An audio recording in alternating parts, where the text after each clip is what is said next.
east to the west, southwest is the best. Say it. Who are we? Panther pride, we will never hide. Shout it from your chest. Say it. Who are we? Greetings, Panthers, and welcome to another episode of SWD PantherTV. I'm your host, Caleb Kennard. Today is Veterans Day. On this day, every year, we celebrate men and women who have served in the U.S. Armed Forces following the end of World War I. Here's Jayla and Makai with the lead story on Veterans Day. Veteran Day honors all people currently serving in the U.S. Armed Forces. This includes the men and women who have served or are serving in the Army, Navy, Marine Corps, Air Force, Space Force, and Coast Guard, including the National Guard and Reserve components.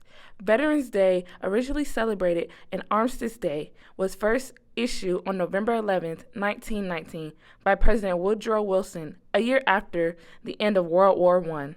The event was held on November 11, the designated Armistice Day. The purpose of Armistice Day was to honor the fallen soldiers of the Great War for their sacrifice and bravery. 7 years later, in 1926, Congress adopted a resolution requesting that President Calvin Coolidge issue annual proclamations on November 11, making Armistice Day a legal holiday. The first celebration using the term Veterans Day occurred in Birmingham, Alabama, in 1947. Raymond Weeks, a World War II veteran, organized National Veterans Day, which included a parade and other festivities to honor all veterans. Since then, Veterans Day would come to acknowledge veterans of all wars and then all who once served in the U.S. military. Veterans Day is an opportunity to publicly commemorate the contributions of living veterans and to show appreciation towards them. It allows us to honor the people who have sacrificed their lives for our country and to also give thanks to the men and women who currently serve in the military and protect our country. Thank you for your service. Back to you, Caleb. Election Day was this past Tuesday, November 8th. Here's an Election Day recap with Joy and Logan. Hey Panthers, Joy and Logan here with Election Recap. Georgia's midterm elections are over. 14 U.S. congressional seats, 1 U.S. Senate seat, and governor was up for the grabs. Let's talk about the gubernatorial and senatorial elections. For governor, Stacey Abrams ran against Brian Kemp. This was their second time they ran against each other. Abrams is a voting rights activist, New York Times bestseller, and formerly served in the House of Representatives. Kemp formerly served as Secretary of State in the Senate and as governor. Abrams led in early voting despite losing to Kemp in the 2018 election.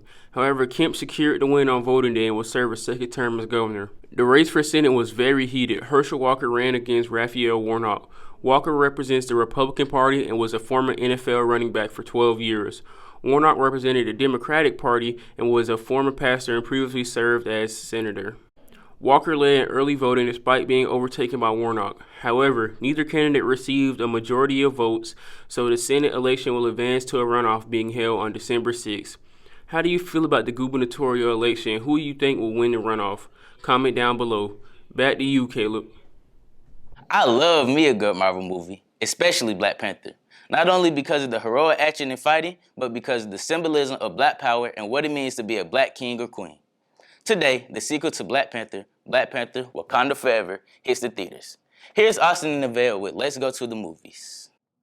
Hey Panthers, Austin and Neville here with Let's Go to the Movies. Did you ever wonder what would happen to Black Panther after the tragic death of Chadwick Boseman? Well, today the Black community will get the answers they want. Black Panther is a movie that has made history in the Black community. It's a representation of Black culture, but it's not your stereotypical representation of Black culture. Queen Ramonda and Shuri have to try and protect their nation from other world powers after the death of King T'Challa. Is this on your to-do list to go see this weekend? Let us know in the comments below. That's all for Let's Go to the Movies. Back to you, Caleb.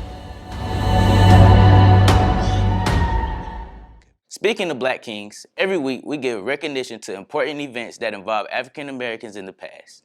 Here's Columbus with Today in Black History. Today in Black History, in 1831, Nat Turner was executed for leading a slave rebellion in Southampton, Virginia. Nat Turner believed that he was chosen by God to lead the slave rebellion on August 21, 1831, known as the Southampton Insurrection. The summary of the movement was to get enslaved Virginia slaves to rise up and take control. Nat Turner started out with 70 followers and eventually gathered 75. Unfortunately, during the rebellion, approximately 65 people were killed. 55 out of the 65 of the people killed were white. About 2 months after the rebellion, on November 11, 1831, there was a militia of 3,000 white men paid to kill all of Nat Turner's men and his followers. Shortly after, Nat Turner was hung for his crimes in Jerusalem, Virginia. That's all for today in Black History. Back to you, Caleb.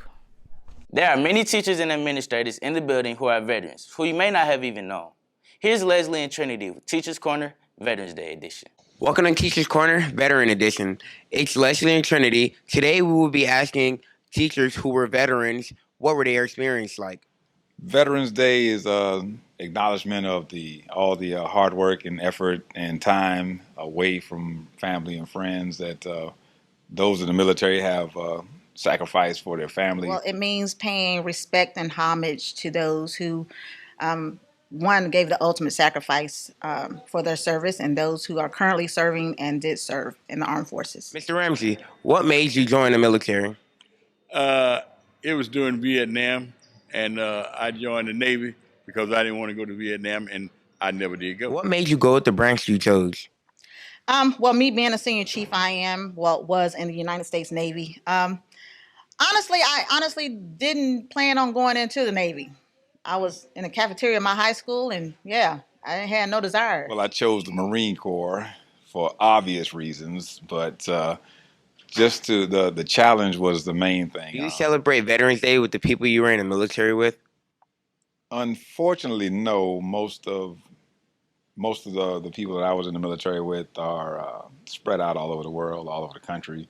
So I don't get a chance to physically celebrate with them, but we do communicate via social media or text or cell phone. Senior Chief, do you celebrate Veterans Day with the people you were in the military with?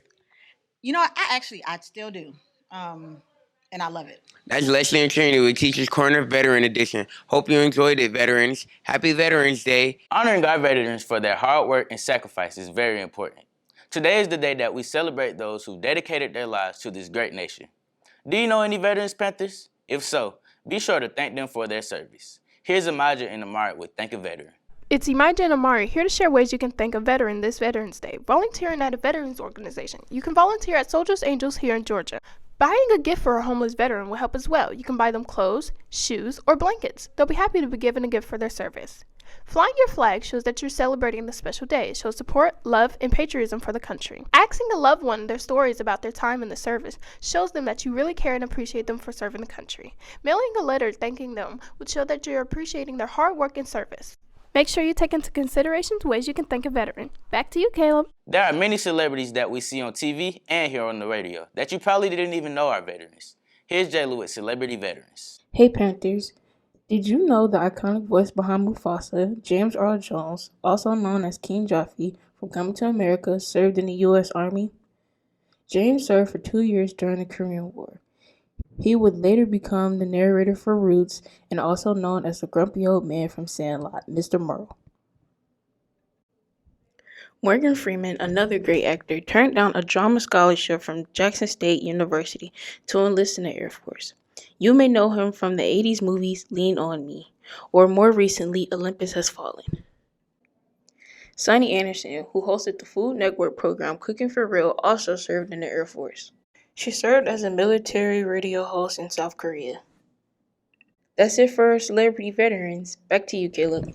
Here's a special announcement from the Counseling Department.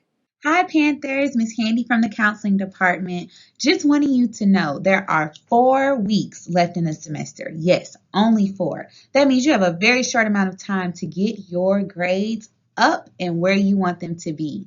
20 days, so go ahead, start working on those grades, complete some missing assignments, and do your absolute best. We're proud of you. Bye, Panthers. This concludes this week's episode of SWD PantherTV. I'm your host, Caleb Kennard. Stay tuned for more episodes. And remember, Panthers, always embrace the good traditions. We are Southwest DeKalb.